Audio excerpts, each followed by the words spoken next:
Good morning students, hope you all are fine. बच्चे, आज हम अपने लेक्चर में बसंत पुस्तक का पाठ नंबर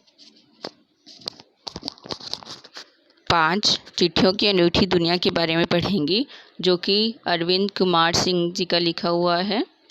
अरविंद कुमार जी का जन्म 11 जुलाई 1962 सुल्तानपुर में हुआ था और उन्हें रमाकांत स्मृति पुरस्कार से सम्मानित किया गया है। तो आज हम उनके द्वारा लिखी गई ये चिट्ठियों की अनूठी दुनिया के बारे में पढ़ेंगे, जिसमें उन्होंने चिट्ठियों के महत्व के बारे में बताया है कि हमारे जीवन में चिट्ठियों का क्या महत्व होता है। तो शुरू करते हैं। पत्रों की अनूठी की दुनिया भी अजीबोगरीब है और उनकी उपयोगिता हमेशा से बनी रही है। पत्र जो काम कर सकते हैं वे संचार का आधुनिकतम साधन नहीं कर सकता। पत्र जैसा संतोष फ़ोन या एसएमएस का संदेश कहाँ दे सकता है। पत्र एक नया सिलसिला शुरू करते हैं और राजनीति, साहित्य और कला के क्षेत्र में तमाम विवाद और नई घटनाओं की जड़ भी पत्र ही होते हैं। दुनिया का तमाम साहित्य पत्रों पर केंद्रित है और मानव सभ्यता के विकास में भी इन पत्रों ने अनूठी भूमिका निभाई है। तो आप ये देखो कि जो पत्र हैं उनकी उपयोगिता क्या है कि चाहे संचार मतलब सूचना का आदान प्रदान, तो उसके लिए चाहे बहुत सारे नए तरीके आ गए हैं कि हम फ़ोन कर सकते हैं, एसएमएस कर सकते हैं, लेकिन फिर भी जो आनंद या जो संतोष हमें पत्र लिख कर आता है वो शायद उनसे नहीं। आप देख लो कि कितने एसएमएस हैं, आप कितनी देर उनको संभाल के रख सकते हो, लेकिन जो पत्र हैं उनको हम बहुत लंबे समय तक संभाल कर रख सकते हैं। कई लोगों ने इनको अपनी विरासत के तौर पर भी संभाल के रखा हुआ है। पत्रों में वो भाव हम व्यक्त कर सकते हैं जो शायद फ़ोन पर या एसएमएस में नहीं कर सकते। जितने भी राजनीति है या साहित्य है वो उन सब का संबंध जो है पत्रों से है उनके, क्योंकि पत्रों के द्वारा ही जितने भी आप देखो वाद विवाद होते हैं, मतलब बहसबाजी होती है, तो वो पत्रों के कारण ही होती है। पत्रों पर जो लिख कर व्यक्त किया गया हुआ होता है उसी पर ये बहस की जाती है। तो जो है पत्रों का हमारे जीवन में बहुत महत्व है। पत्रों का भाव सब जगह एक है, भले ही उसका नाम अलग अलग हो। पत्र को उर्दू में खत, संस्कृत में पत्र, कन्नड़ में कागद, तेलुगु में उत्तरम, जाबू और लेख तथा तमिल में कड़िद कहा जाता है। पत्र यादों को सहेज कर रखते हैं, इनमें किसी को कोई संदेह नहीं। ये तो आपको सबको पता ही है कि कोई शक नहीं है हमें कि जितनी भी हमारी यादें हैं, जैसे आप फ़ोटोज़ देखते हो ना, तस्वीरें देखते हैं तो पुरानी यादें ताज़ा हो जाती हैं, वैसे ही जो पत्र हैं उनको दोबारा पढ़ा जाए तो वही बातें दोबारा याद आ जाती हैं। हर एक की अपनी पत्र लेखन कला है और हर एक के पत्रों का अलग अलग दायरा का अपना दायरा।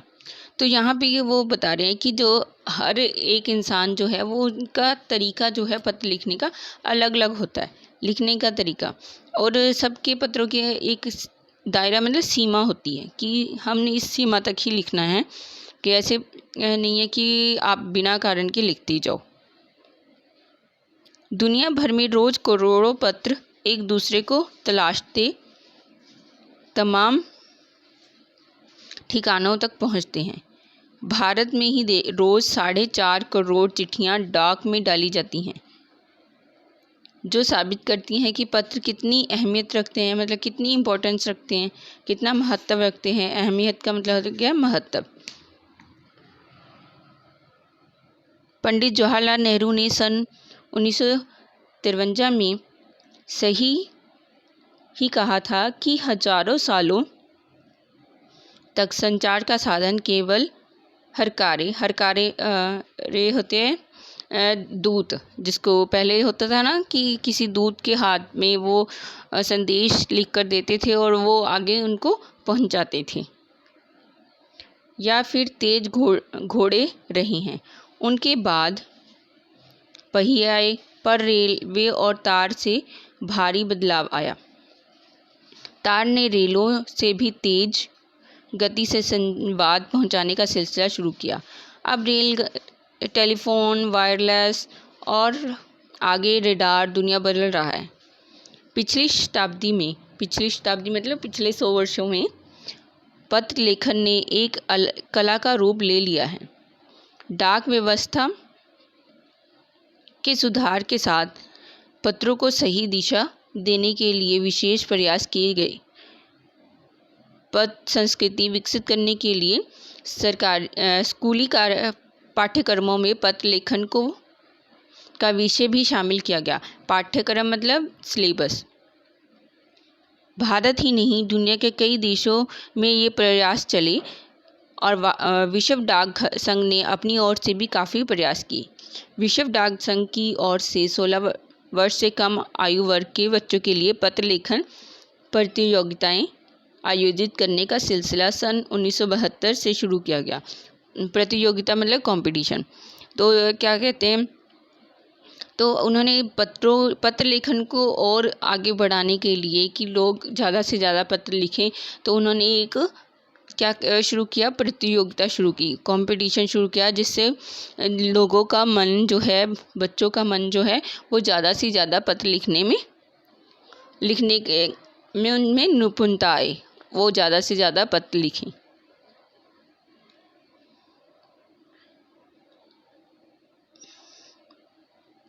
यह सही है कि खास तौर पर बड़े शहरों और महानगरों में संचार साधनों के तेज विकास तथा अन्य कारणों से पत्रों की आवाजाही प्रभावित हुई है। पर देहाती दुनिया आज भी चिट्ठियों से ही चल रही है। फैक्स, ईमेल, टेलीफोन, मोबाइल ने चिट्ठियों की तेजी को रोका है, पर व्यापारिक डाक की संख्या लगातार बढ़ रही है। तो आप ये देखो कि चाहे जितने मर्जी फ़ोन, SMS आ गए हैं, फिर भी जो है कोई भी आप काम शुरू करते हो तो आप सरकार को या अपने किसी मित्र के साथ करते हो, तो वो उसके लिए लिखित रूप में आप उसका कुछ ना कुछ बना कर रखते हो ना, वो होते हैं पत्र। सिर्फ ये नहीं होते कि आपने अपनी फ्रेंड को लिख दिया, अपने रिश्तेदार को लिख दिया, बस वही पत्र होंगे। पत्र बहुत तरह के होते हैं, ठीक है। जैसे आप करते हो ना औपचारिक अनौपचारिक पत्र, वैसे कि बहुत सारे पत्र होते हैं जिसकी वजह से जो है हम पत्रों से जुड़े हुए हैं। हमारी जो दुनिया है वो पत्रों से जुड़ी हुई है। जहाँ तक पत्रों का सवाल है, अगर आप बारीकी से उनकी तह में जाएं, तह मतलब गहराई में जाएं, तो आपको ऐसा कोई नहीं मिलेगा जिसने कभी किसी को पत्र ना लिखा हो या ना लिखाया हो, या पत्रों का बेसब्री से जिसने इंतज़ार ना किया हो। हमारे सैनिक तो पत्रों का जिस उत्सुकता से इंतज़ार करते हैं उसकी कोई मिसाल ही नहीं। एक दौर था जब लोग पत्रों का महीनों इंतज़ार करते थे, पर अब वह बात नहीं। परिवहन साधनों के विकास ने दूरी बहुत घटा दी है। पहले लोगों के लिए संचार का इकलौता साधन चिट्ठी ही थी, पर आज और भी साधन विकसित हो चुके हैं। तो पहले क्या थे, लोग इंतज़ार करते थे कि कब चिट्ठी आएगी, उसको महीने लग जाते थे पहुंचते पहुंचते। पहले समय में क्या होता था, किसी के घर में कोई बच्चा हुआ है तो वो चिट्ठी के द्वारा बताते थे अपने रिश्तेदार को, और जब तक चिट्ठी पहुंचती थी तब तक वो काफ़ी बड़ा हो जाता था। तो वो यही बता रहे हैं कि अब तो संचार के साधन, परिवहन के साधन इतने ज़्यादा बढ़ गए हैं जिसकी वजह से चिट्ठियाँ जो हैं बहुत जल्दी पहुंच जाती हैं। आप अब ये चिट्ठी डालो तो वो क्या है, ज़्यादा से ज़्यादा 1-2 दिन में पहुंच जाएगी। तो उसमें अब क्या है, ज़्यादा समय नहीं लगता। आज देश में ऐसे लोगों की कमी नहीं है जो अपने पुरखों की चिट्ठियों को सहेज और जोकर विरासत के रूप में रखे हुए हों, या फिर बड़े बड़े लेखक, पत्रकारों, उद्यमी, कवि, प्रशासक, सन्यासी या किसान, इनकी पत्र रचनाएं अपने आप में अनुसंधान का विषय है। अनुसंधान होता है जांच पड़ताल करना। अगर आज जैसे संचार